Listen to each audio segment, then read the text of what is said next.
नमस्कार दोस्तों। आज के डेली करंट अफेयर्स में जो इवेंट्स हाईलाइट है उनमें है बैटागे क्रेटर, ये साइबेरिया का सबसे बड़ा क्रेटर है।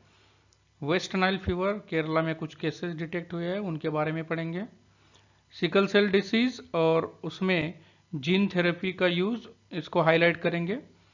ग्लोबल बायोफ्यूल अलायंस एक इंडिया का मेजर इनिशिएटिव था, उसको हाईलाइट करेंगे। हिंडन रिवर क्यों चर्चा में है, इसको भी जानेंगे। और लास्ट में India is emerging as a global solar power, तो इसको भी हम लोग डिकोड करेंगे। आज है 11 मई, so let get started. The first question, Batagay crater is located in which country? तो ये जो बैटागे क्रेटर है, ये ऑप्शन नंबर सी, रशिया में लोकेटेड है। You can see this is called a Batagay crater. ये बैटागे क्रेटर रशिया के Siberia का पार्ट है। और अगर शॉर्ट में कहा जाए तो क्रेटर का मतलब होता है landform that is been created by hole और depression to the earth surface. Earth surface में एक टाइप का होल या डिप्रेशन हो जाना, इसको क्रेटर कहते हैं। ये एक परमानेंट लैंडफॉर्म होता है। तो ये जो लैंडफॉर्म बना हुआ है दैट इज बैटागे क्रेटर, ये परमाफॉरेस्ट थाविंग या आइस मेल्ट होने की वजह से हुआ है। तो एग्जैक्टली ये बैटागे क्रेटर, उसका लोकेशन हम लोग मैप के जरिए देखते हैं। ये है लोकेशन बैटागे क्रेटर का। ये रशियन फेडरेशन में जो साखा रिपब्लिक है उसमें उसके अंडर आता है as a part of Siberia और just close to Arctic ocean. अब क्रेटर जो होता है, क्रेटर एक टाइप का होल या डिप्रेशन होता है लैंड में। ये होल या डिप्रेशन जियोलॉजिकल एक्टिविटी की वजह से हो सकता है, जैसे कि मेटियोराइट का अर्थ के सरफेस पे हीटिंग होना और उसके नतीजे से टाइप ऑफ डिप्रेशन क्रिएट होना, जैसे कि महाराष्ट्र के लोनार लोनार लेक जो फॉर्म हुआ है वो मेटेओराइट के हीटिंग की वजह से हुआ है। उसके अलग जो बैटागे क्रेटर है, ये क्रेटर फॉर्म हुआ है परमाफॉरेस्ट थॉइंग की वजह से, मतलब मेल्टिंग की वजह से। परमाफॉरेस्ट जो होता है वो परमानेंटली फ्रोजन ग्राउंड होता है for more than 2 years conjugative years. अगर फ्रोजन ग्राउंड जो है वो फ्रोजन कंडीशन में 2 साल या 2 से ज्यादा साल अगर रहेगा तो उसको परमाफॉरेस्ट कहेंगे। No doubt to say that कि ये टिपिकली पोलर रीजन्स में मिलेगा, आइदर आर्कटिक और अंटार्कटिक। जैसे बैटागे क्रेटर है वो आर्कटिक रीजन में मिलता है। तो ये बैटागे क्रेटर जो है ये न्यूज में है क्योंकि ये अलार्मिंग रेट से एक्सपांड हो रहा है, that is 35 million cubic feet. ये रशिया के फार ईस्ट रीजन में लोकेटेड है और वर्ल्ड्स लार्जेस्ट परमाफॉरेस्ट करके इसकी पहचान भी है। इसका जो फॉर्मेशन है it date backs in ice age, जहां पे melting of the permafrost start हुआ है। लेकिन इसका मेजर ऑकरेंस हुआ है 1960s में, just because surrounding the forest clearance triggered permafrost thawing and causing the land to sink. तो 1960s में जो ह्यूमन एक्टिविटीज है उनकी वजह से ये परमाफॉरेस्ट थॉविंग थोड़ा सा एग्जाजरेट हुई है और उसी का नतीजा है कि ये डे बाय डे बैटागे क्रेटर बढ़ने लगा है। थॉविंग परमाफॉरेस्ट पॉजेस इन्वायरमेंटल रिस्क, सबसे इंपॉर्टेंट है इन्वायरमेंटल रिस्क, क्योंकि जो परमाफॉरेस्ट की वजह से जो हिडन ऑर्गेनिक कार्बन था, जो दबा हुआ ऑर्गेनिक कार्बन था, वो अब एटमॉस्फेयर में रिलीज हो रहा है और वो कंट्रीब्यूट कर रहा है ग्लोबल वार्मिंग के लिए। तो ये है overall Batagay crater which is located in Siberian region of Russian Federation. Next question,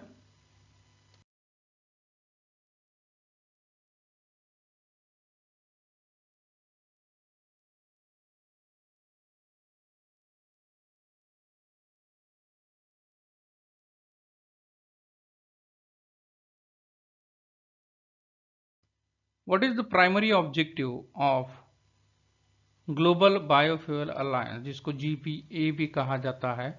तो इसका मेन एम है advancement and development, advancing the development and deployment of biofuels. ये गवर्नमेंट ऑफ इंडिया का मेजर इनिशिएटिव है, जो कि 2023 में जो G20 समिट इंडिया में हुआ था उसमें इंडिया ने प्रपोज किया था। और हाल ही में 22 कंट्रीज ने इसका मेंबरशिप लिया है और 12 international organisations have already agreed to join the alliance. इसका मेन एम जो है, जैसा मैंने बताया, bringing together the biggest consumers and producers of biofuels for the development and deployment of the biofuels. So biofuels अगर शॉर्ट में कहे तो the fuel that has been produced by a biomass, जो बायोमास से फ्यूल प्रोड्यूस होता है, जैसे कि शुगर है या इथेनॉल है। इथेनॉल खास करके शुगर केन से बनाया जाता है, तो ये बन गया अ टाइप ऑफ बायोमास।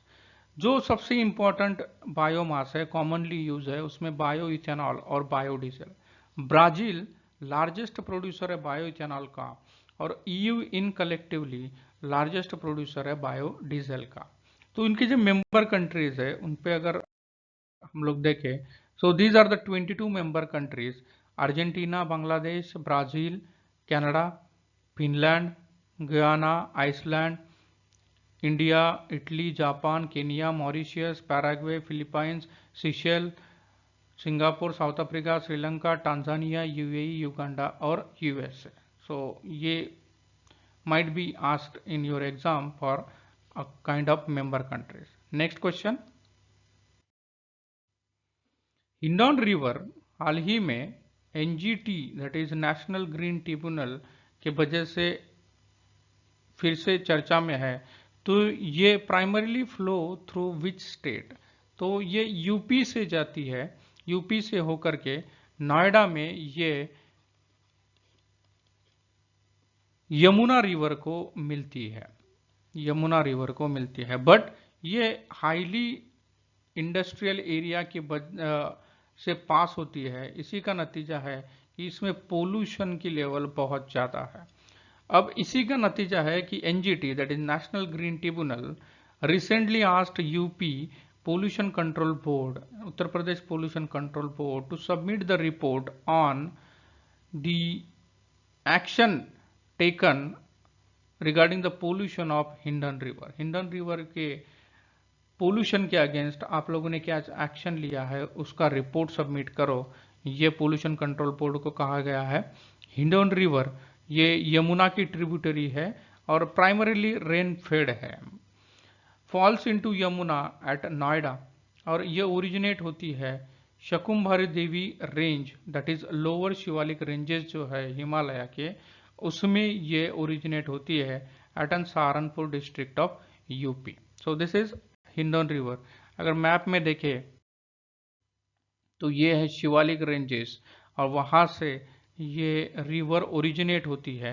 उसकी 2 ट्रिब्यूटरी जो है काली रिवर और कृष्णा रिवर, वो आगे चल के उसको हिंडन रिवर का जो फ्लो है उसको बढ़ा के यमुना रिवर को ये ग्रेटर नोएडा में मिलती है। So this is Hindon river. Next question.